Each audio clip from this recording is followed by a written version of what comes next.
The part I want to talk about now is planning a study with publication in mind, because if you want to get published in a high quality journal, you really can't start thinking about which journal you want to publish it in too soon. So really at the start, when you're designing your experiment, when you're thinking about what measures to take, look at the journals that you're thinking about and see what they expect in terms of methodologies and qualities.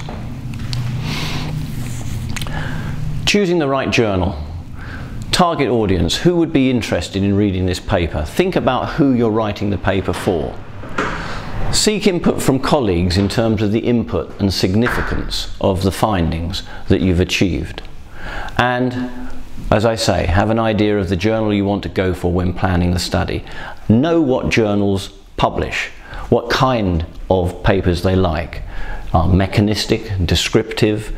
Do they like pathology, physiology, a combination of the two? Translational stuff? And this isn't difficult to find out, although I am amazed at the number of papers I get submitted that are immediately triaged because they're outside the scope of the journal. And if in doubt, send an email to the editor-in-chief and ask the question. Editors-in-chief are generally very nice people. And particularly amenable to these kinds of inquiries. So how do I get my work published in a good journal? You do a good study. Think about what you will need for a good publication when formulating your hypotheses and when designing your experiment. So in terms of working out whether a journal will publish what you have to submit, it's pretty straightforward. All journals will have general guidelines for manuscript submission, and here are those for experimental physiology. And it's not difficult when you read those guidelines to work out what we will and what we won't include, and yet we still get quite a lot of manuscripts submitted that are triaged because they're outside the scope of the journal. So, okay, you're designing your research components. Here they are, here are the major research components, and you're deciding what to do.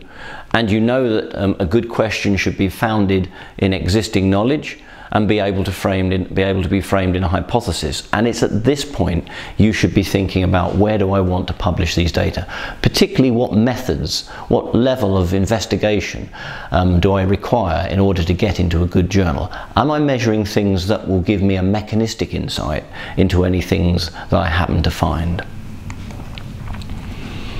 So here's an analysis of the reasons why within experimental physiology we've had papers triaged or rejected in recent years. So these are the most common criticisms from reviewers and editors. And it's worth just taking some time and looking at these, because of course one of the ways of ensuring publication is not to do what you see on this slide. So what is missing from the manuscript is a better indication of background physiology. It's unacceptable due to methodological problems. The study fails to establish a specific mechanism. It's not mechanistic enough. It may be descriptive, but it doesn't have a mechanistic component, particularly important for experimental physiology and the Journal of Physiology. Publication ethics problems, which you'll hear about in the presentation from Professor Barrett. Results are preliminary and difficult to interpret. Misses some of the relevant work undertaken. Only incremental advances. Rejected due to ethics issues. Ethical issues are quite common, and yet particularly the Physiological Society has very clear ethical policies for both animal and human work.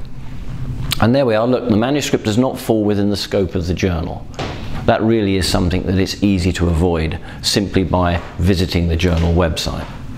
And very low power, so another methodological issue.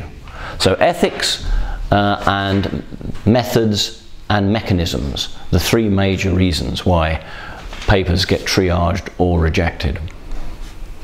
And if we go back to our major steps, these are the major reasons why people are being rejected.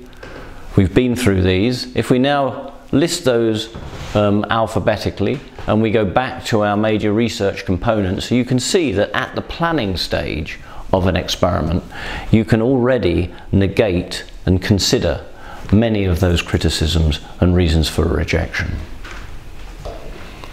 So, in summary, think about what you will need for a good publication when formulating your experimental question and hypotheses and when designing your experiment.